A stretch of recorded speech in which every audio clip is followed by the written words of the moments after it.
Both fighters are in the cage, and here are the introductions. Fighters tonight's fourth fight, our last amateur fight of the night. Fighting out of the red corner. Coming into his front straight fight debut with a record of 1 win against no defeats. He stands 6 feet tall, weighs in at 151 pounds, representing hardcore Idaho and Boise, Idaho. Please welcome ferocious Palaal Crawford. And fighting out of the blue corner, making his second appearance at Front Street Fights with an undefeated record that includes 4 wins against 0 defeats, standing 5 feet 7 inches tall. He weighs in at 149 and 1/2 pounds. He represents Sidekicks and Fearless MMA from Ontario, Oregon. Let's welcome back Vince Vendetta Morales. Our referee for this fight tonight, again, is Rulin Day. All right, here we go. We are set to go. Palaal Crawford, Vince Morales, getting ready to close out the amateur portion of this card, which has been terrific to this point. 2 fights have gone the distance. Will we see a third one? I hope so. These guys, even just looking at the physique, you know that these guys are pretty prepared. That's a lot of what I look at. It's not all, some guys just genetics are genetics and they don't look like, fighters, that atypical frame. But, these guys are lean, mean. They don't have any extra body fat. So, that tells me, hey, these guys are probably in pretty good shape and they're pretty durable. All right, here we are underway. Paul coming in fast and hard. Yeah, Vince throwing a couple of punches back to really slow Paul's onslaught as he came charging in there. Paul's got double about underhooks. as fast as you could. Paul's got double underhooks. Okay, now he's going down. Now it's one underhook. Oh my gosh. And Vince reversed it when Paul seemed to have that position, able to get the reverse and take him down. And that's what I was talking about. These guys look like they're well trained. You could just tell in their physique. And so he's doing the right thing. Vince is, keeping his head in the cage. That's what I've been speaking about all night. And, Paul needs to make space. He needs to try to get his shin inside and make space, or kick off the cage and turn his head back to the inside of the cage, Now, how much control does that take? As we saw, Paul comes charging at him at like a Mack truck. How much control does that take for a fighter to go, okay, this might hurt for a second, but let me slow him down and get him where I want him? When I was competing and fighting, when I do that, look, Paul's trying to get the Kimura, the shoulder lock. So we'll see if he gets that half guard. He's got a chance.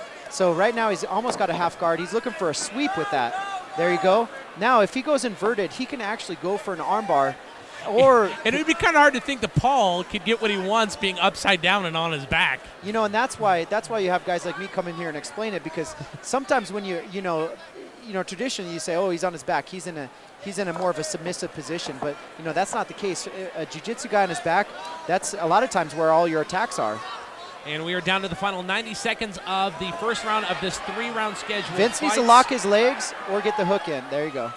And both fighters back up to the feet, kind of reset Paul's looking position. to put his back on the cage. He's trying to back Vince up. Let's see if we can get some good striking exchanges. If these guys circle and stay in that range, we'll get a good striking battle in the amateur ranks. And Paul definitely looking like he wants Paul. to get a few kicks in there as well, too. Paul looks hard right hand by Vince Morales. There you go. Let's see if he definitely gets a rocked takedown. Paul a little bit. And Vince has got a hard takedown on Palaal Crawford. Vince needs to put his weight off of his knees and put it on the opponent. He needs to put it on Paul. Get off his knees and get on his toes. Make Paul carry his weight. Really put that weight on him. Exactly. It's like carrying a backpack for 3 rounds, So, I couldn't carry a back round for half a round. All right, Paul effortlessly. Vince has a whizzer. That's a traditional move. But see, Paul's feet are on the cage, so there's a lot of explosion that Vince has to account for. Let's see if he turns a front choke out of it. And it still seems Vince, while he may be on the back or has him against the cage, Paul, very cage savvy, know where he's at, get his feet on the cage, and has been able to maneuver out a lot of the things that Vince has been trying to do so far. Right. Physiologically, when you're in shape, you can actually take a punch. So you got to see that. So physiologically, when you're in shape and you get that little flash knockout, he's got a choke in there. Now, I don't know if he's got enough mustard to. It's kind of hard from our angle to see whether it is locked in at this point. Paul definitely moving, and we have made it through round number 1.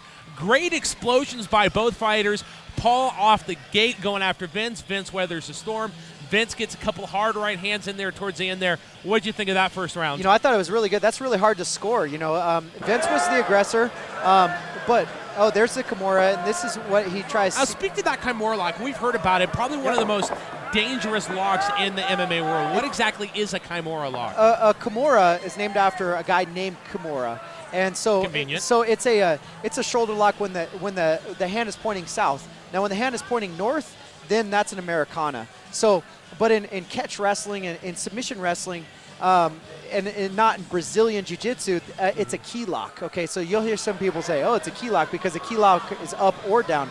But it's easier in Brazilian Jiu-Jitsu because Kimura is your hands up, your Americana is your hands up, Kimura is your hands down. All right, and here we go, getting ready for round number 2. Each of these rounds in the amateur portion of the cards have been 3 minutes apiece. As we are almost at the halfway point of Front Street Fights 4, presented by bodybuilding.com. Vince Morales definitely fired up. So is Paul. Both opponents staring each other down, just waiting for this second round to begin. And here we go. I saw Paul break the stare down. So that's a little gamesmanship that Vince won on that one. Both fighters going in for hard right hand. Neither one of them connecting, but Vince Morales calling him in. Cut above the left eye there as you see the blood and gives him the bring it on sign. Calling him in. It's starting to get in his head, but maybe he is, maybe he's not. But hey, if it works, use it. If you have the wherewithal and you have the you are present in mind and you can play those games, I say, hey, do it. That's what makes you exciting, and that's what makes promoters book you for another fight. And as you can see here, just about 35 seconds into this second round, Michael Garcia cut heavily above that left eye. That's Vince Morales. Yeah, Vince Morales. My bleeding, apologies. But that's just blood. It's all good. Nice switch. It's just blood to you. Nice switch. He did a really nice wrestling switch. Bleeding, standing toe to toe. Let's see if Vince can keep it standing and just keep peppering him from the outside and not get backed up in the cage and a clinch battle.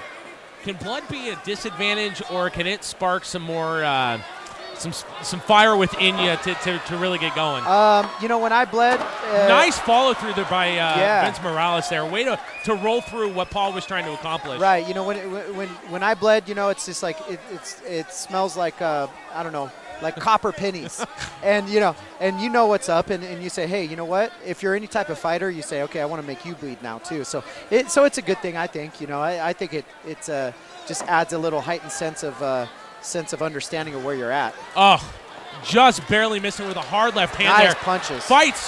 Nice punches. Punches going back and forth. Paul's by throwing both him from fighters his right waist. He's got an arm-in guillotine. He needs to. You can finish it. It's really hard. He needs to get his hips to the left. He's got it locked in, nice. and it is done. It is done. Vince Morales pulls the win out of nowhere. That was an amazing fight. And like I said, those guys were gaming. You could tell from the physique. Now, they don't have physiques of weightlifters, but you could tell these guys are trained fighters. They put on an amazing show. And I'm really impressed with Paul. Paul got that little flash knockout, got a little wobbly, and, he recomposed in that first round. 2 minutes and 56 seconds into round number 2. Vince Morales improves his undefeated record. And you're going to see it coming up right here. The fist flying hard back and forth. And it looks like Paul was trying to get in for a takedown. Yeah. Vince having the wherewithal about him to lock those legs in and really lock in that hold for the finish. And really nothing that Paul could do. Right. And like I said, either he was really tired, or he's too, that was a really good lock, but it's really hard to finish that arm-in guillotine that he had. So I'm impressed to see, he got the submission out of that, because that's a very easy thing to do, to get to, but it's a very hard thing to finish. Vince Morales improving to 4-0. We are just waiting to make it final. Man, I got to tell you, if this amateur portion of this card is any indication as into what we are in store for tonight when we hit the pro portion of the cards, ladies and gentlemen, you ain't seen nothing yet. Yeah, that was 2 submissions that you saw. We haven't seen any knockouts yet, and I know that's coming. It's going to happen at some point. Of course, the doctor in there checking how deep that cut is on Vince Morales. And as you see the amount of blood that's being cleaned up on the mat there, the cage crew doing a great job getting it cleaned up, but definitely pretty deep cut. Gonna get some staples, some glue, a couple stitches there, and have a new war wound to tell the family later on. Oh yeah, he's not feeling any pain.